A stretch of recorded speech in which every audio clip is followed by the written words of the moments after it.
¿Cómo usted considera el año de gestión de Laurentino Cortizo en el periodo 2020-2021?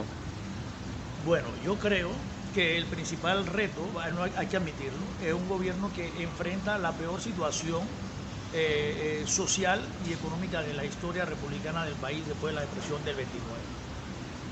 Entonces hay que medirlo frente a si ha sido un gobierno que ha sido capaz de ponerse a la altura de las circunstancias. ¿Y qué piden las circunstancias? Las circunstancias nos indican que tenemos una sociedad vulnerable y que, como el resto del mundo está pensando, tendríamos que haber creado un nuevo pacto social y haber determinado los términos de una nueva normalidad. Y en ese contexto este gobierno tenía que haber sido capaz de hacer dos cosas: lograr la recuperación económica del país, establecer nuevas políticas de equidad e impedir la pérdida del orden social. Esas son las principales tareas políticas de este gobierno.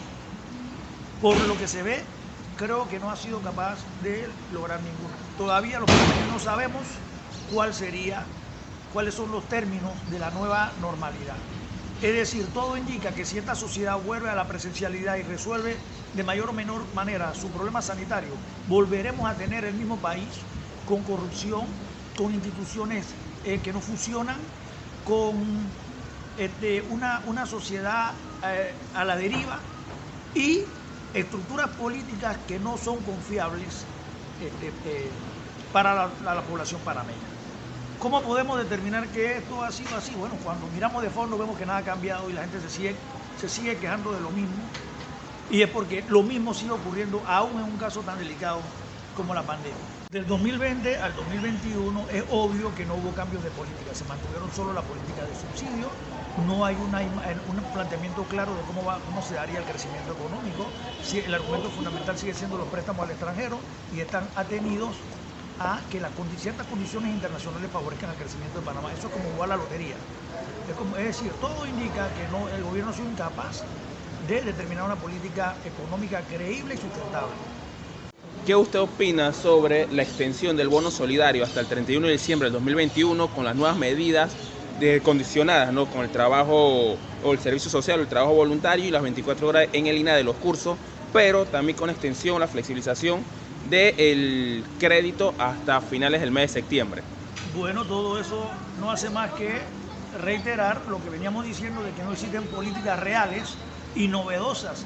Simplemente el gobierno está implementando una estrategia en que paulatinamente se van retirando los subsidios, poniéndole condicionantes difíciles de acatar por la población.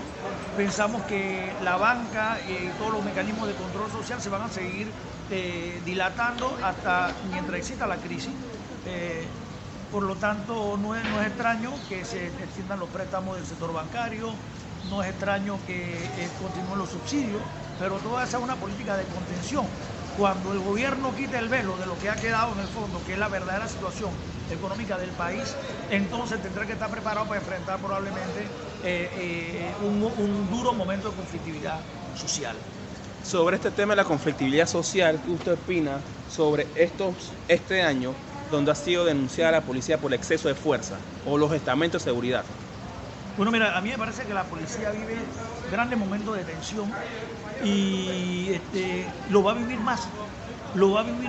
Ahí están los individuos sometidos a situaciones psicológicas duras y graves, porque todos los escenarios que tienen que confrontar, que se van a agravar por la situación económica y la situación social, es un alimentador de la ya tendencia existente a no cumplir con los protocolos de respeto ciudadano y todo lo demás. O sea, veremos a una policía más agresiva, aunque no sean esas las directrices que se le den. Vamos a tener un hombre exasperado, exaltado por la permanente concurrencia que tendrá que hacer a todos los escenarios sociales que se están insubordinando, que están protestando, etc. Ahora pronto va a salir un informe de conflictividad social en el que veremos cómo se ha ido incrementando en distintos niveles las distintas formas de dicha conflictividad.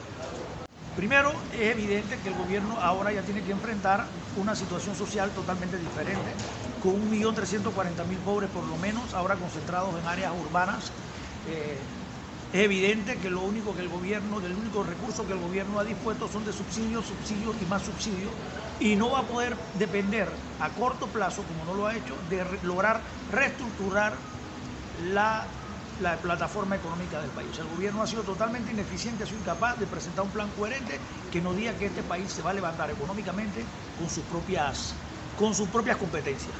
Todo indica, como no nos dejan mentir los discursos dados, que el país seguirá prestando dinero, pero en condiciones de que ahora el dinero será más caro de pedir prestado, porque el país ha sido incluido en listas negras, descalificado, y por varias razones los préstamos serán más caros. Entonces el gobierno no ha logrado una buena gestión. Desde el punto de vista fiscal, todo indica que como ha habido una quiebra masiva de las pequeñas empresas, incluso de empresas grandes, pues las recaudaciones públicas no le van a permitir al gobierno disponer de los fondos para rehabilitar ni siquiera el presupuesto del sector público y menos la economía. El gobierno no ha podido enfrentar tres fenómenos que son importantes y que son los fenómenos de fondo que ha debido resolver. Uno, el problema de la enorme caída de la productividad. La productividad ha caído a niveles de finales del 2014. Dos, la caída del empleo y la disminución de los salarios reales. Y tres, la caída del consumo.